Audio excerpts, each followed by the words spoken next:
Subhanahu wa ta'ala di depan mereka adalah dinding dan di belakang mereka itu adalah dinding. Mereka sudah dibutakan oleh Allah Subhanahu wa ta'ala, tidak tahu bahwa Rasulullah itu keluar dari rumahnya. Kemudian sudah menuju rumah Abu Bakar Rasulullah. Kemudian Fuhair sudah siap, Abu Bakar sudah menyiapkan unta. Kemudian Abdullah bin Uraikid, dia masih musyrik yang menunjukkan jalan atau guide-nya yang membawa Rasulullah ke selatan ke Jabal Sur tadi Bapak Ibu. Kemudian mereka tidur sampai pagi. Ketiduran ditidurkan oleh Allah Subhanahu wa taala. Bahkan dia mau menjaga Rasulullah. Kemudian ada orang lewat pagi, "Hai tuan-tuan, apa yang ditunggu di rumah Muhammad kalian semua?" Kata orang-orang yang lewat. "Aku menunggu Muhammad semalam tidak keluar." Biasanya Muhammad itu setiap malam keluar dari rumahnya menuju Ka'bah. Tuan-tuan, tentu kalian semua sudah dibohongi oleh Muhammad. Muhammad sudah keluar bersama temannya. Kemudian bangun, coba lihat apa yang ada di dalam di kepalanya, di atas kepalanya. Ternyata abu yang ditaruh oleh Rasulullah SAW. Bangkit, langsung ditendang rumah Rasulullah, digerebek, ternyata masih ada orang tidur. Kemudian pakai selimut hijau, ditarik dengan pedangnya Bapak Ibu. Kemudian pelan-pelan, ketika kalau Rasulullah langsung ditebas, ternyata ada yang Sayyidina Ali. Langsung Sayyidina Ali ditarik di tempat tidur Rasulullah itu. "Wahai Ali, kenapa kamu ada di sini?" Apa kata Sayyidina Ali? "Kemana Muhammad Ali?" Sayyidina Ali menjawab dengan tegas Bapak Ibu, "Tuan-tuan, dengan tenang tuan-tuan, aku tidur semalam di sini. Tentu tuan-tuan yang tahu, yang menjaga rumah Rasulullah itu kan kalian semua," kata Sayyidina Ali. Langsung ditampar Sayyidina Ali, diseret ke Ka'bah. Sedikit pun Sayyidina Ali tidak menjawab, hanya jawab seperti itu. "Yang tahu sebenarnya adalah kalian semua. Kan kalian yang menjaga rumah Rasulullah di luar pintunya," kata Sayyidina Ali Bapak Ibu. Kemudian mereka sudah kehilangan jejak, Rasulullah sudah ada di Jabal Sur. Kemudian orang Makkah itu menyewa pelacak, tukang pelacak di mana jejak Rasulullah, kaki Rasulullah. Maka dicari Rasulullah itu sampai ke Jabal Sur. Nah, di Jabal Sur itulah turunlah mukjizat di sana Bapak Ibu untuk Rasulullah SAW, karena kehilangan jejak kaki Rasulullah SAW. Di sanalah turun mukjizat. Yang pertama itu buah sur dikelilingi dengan sarang laba-laba. Sarang laba-laba itu menutupi mulut sur. Seakan-akan sarang laba-laba itu sudah lama sekali. Apa kata hati mereka? Jika Muhammad masuk ke dalam, jadi pasti sarang laba-laba ini rusak. Kemudian burung merpati yang sedang bertelur. Kata mereka, kalau Muhammad masuk ke dalam tidak mungkin, tidak masuk akal ini. Kalau Muhammad bersama Abu Bakar masuk ke dalam, tentu burung merpati ini rusak, terbang. Bapak Ibu rahimakumullah, sejarah ini sangat panjang sekali kita karena sudah mau masuk tanah Arafah, padang Arafah.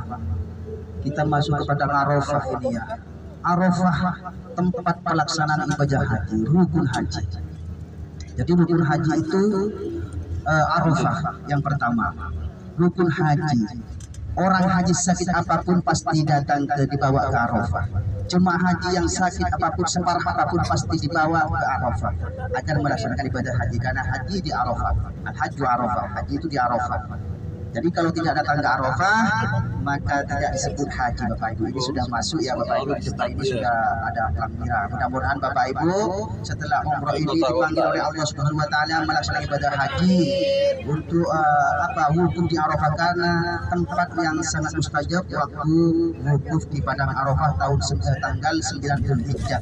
Karena haji itu bulan yang sudah ditentukan oleh Allah Subhanahu wa taala, al-hajju asyhurum ma'lumat. Haji itu, bulan haji itu bulan yang sudah diketahui, ditentukan oleh Allah Subhanahu wa taala. Inilah padang Arafah Bapak Ibu, tempat berkumpul manusia di padang Arafah ini. Padang Arafah ini pertemuannya Nabi Adam dan Siti Hawa, di mana Siti Hawa dan Nabi Adam diturunkan dari surganya Allah, diturunkan di tempat berbeda-beda. Ini kereta tempat stasiun kereta api di sini Bapak Ibu ya. Jadi jemaah haji itu yang dibawa kereta diturunkan di sini. Nabi Adam dan Siti Hawa diturunkan dari surganya Allah, diturunkan di tempat berbeda-beda. Nabi Adam sebagian riwayat diturunkan di Irak, sebagian riwayat di India, kemudian sementara Siti Hawa diturunkan di Jeddah. Maka Jeddah itu disebut kota yang tertua. Kemudian saling mencari keduanya. Ada riwayat sebagian riwayat 100 abad, 200 abad. Kemudian Allah mempertemukan, saling mencari keduanya. Allah mempertemukan di Jabal Rahmah, yaitu di gunung kasih sayang, Bapak Ibu ya. Jadi kita ini datang ke sini, mudah-mudahan kita ini yang berpasang-pasangan, mudah-mudahan diabadikan oleh Allah Subhanahu wa taala sampai nenek-nenek sampai akhir hayatnya. Yang belum punya pasang-pasangan, mudah-mudahan Allah memberikan pasangan yang soleh, yang soleha, yang bertanggung jawab, Bapak Ibu.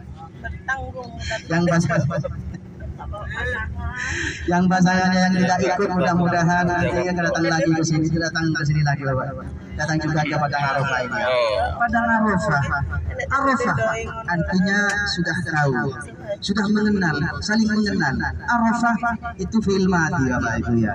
Fi'il madhi artinya sudah ketemu. Artinya Nabi Adam dan Siti Hawa sudah bertemu.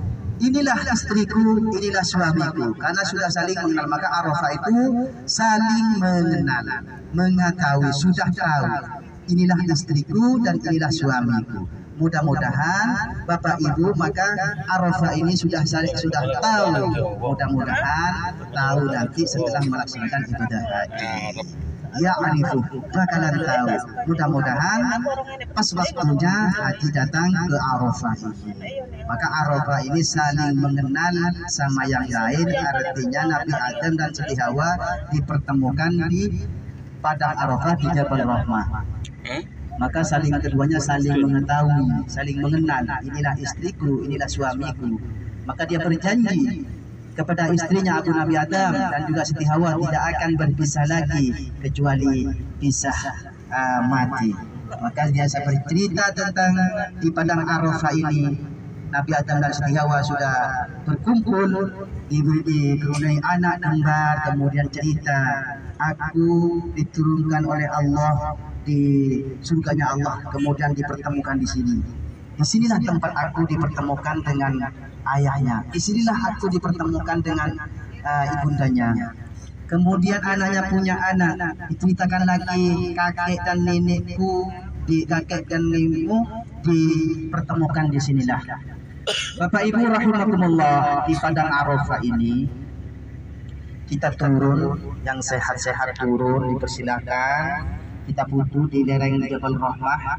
Kemudian berhati-hatilah di Padang Arafah ini, hati-hati karena padat sekali yang mau naik gunung. Karena di sini sebagian biasanya ada yang naik ke atas ya.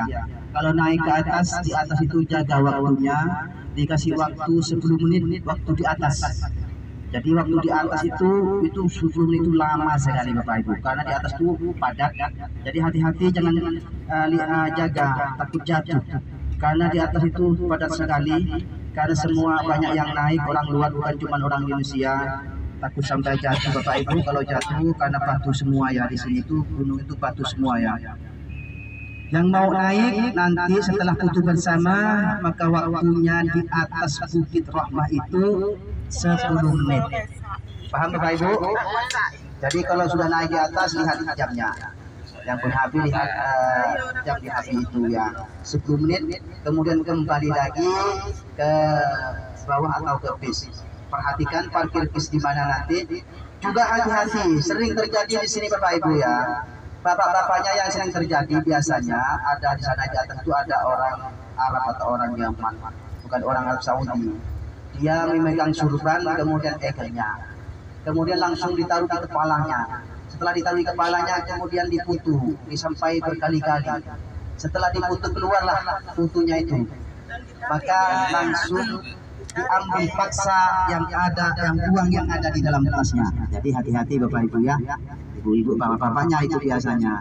Jadi ibu-ibunya juga hati-hati. Di sini banyak orang yang ikut foto bersama orang-orang luar itu, orang Pakistan, orang-orang Arab, bukan Arab Saudi. Kemudian dia senang sekali kalau orang Indonesia itu foto dengan orang-orang luar, karena orangnya tinggi-tinggi, putih, cantik, kemudian tidak terkontrol ya. tangannya itu masuk ke dalam tasnya, apa yang ada di dalam tasnya itu diambil. Jadi hati-hati ya ibu-ibunya, kalau ada ibu-ibu cantik orang Arab itu mau ikut foto, hati-hati boleh foto, tapi tasnya harus dijaga. Karena itu budak-budak ikut foto, ya. Kemudian tasnya tuh tangannya masuk ke dalam tasnya, sambil bapak ibu ibu-ibunya tidak tidak terasa, saking senangnya. Kemudian barangnya ini ada yang pakai silet. Pokoknya tasnya selalu ada di depan, ibu-ibu ya, di depan. Kalau di depan itu kan tangan seperti begini ya. Jadi jangan taruh di belakang. Sering terjadi. Kemarin saya itu baru diomongin, tapi ternyata sudah langsung bapak langsung kayak surban dan ekel langsung diputus 10 kali. Habis 100 ini. Berapa? 200 rial yang diambil. Bu, ada rupiahnya. Bapak-bapak itu ya, masih terjadi ya. Ayo kita turun bersama-sama, hati-hati, tak lupa dengan membaca Bismillahirrahmanirrahim.